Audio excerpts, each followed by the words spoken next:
Promise ఇచ్చాడు అంటే అది నెరవేర్చకుండా ఉండడు. ప్రతి వాగ్దానం ఆయనలో అవును అన్నట్లుగా ఉన్న ప్రకారము ఆయన కూడా అవును అనే దేవుడు. అది మనం పొందుకోలేకపోవడానికి మెయిన్ కారణం ఏంటంటే యెషయా 59:1-2 వచనాల్లో ఉంటుంది. రక్షింపనేరకయుండునట్లు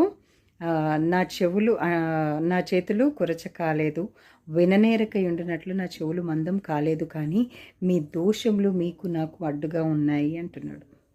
మన దోషాలు అంటే మనము సొంత ఆలోచనలతోటి చేసుకున్నటువంటి కొన్ని పరిస్థితులను బట్టి మనం ఇటువంటి కష్టాల్ని అంటే మన ఆశీర్వాదాలు పెండింగ్లోకి వెళ్తున్నాయి. కాబట్టి మనం వాటిని జయించే శక్తి మనకు లేకపోయినా ఆ దేవుడు సేవకుల ద్వారా మన లోపల వచ్చేటటువంటి మార్పు ఎప్పుడైతే దేవుడికి ఫస్ట్ ప్రయారిటీ ఇచ్చి ప్రభా నువ్వు నా పక్షాన కార్యం జరిగించు అని అడిగినప్పుడు ఆ దేవుడు కార్యం జరిగించడానికి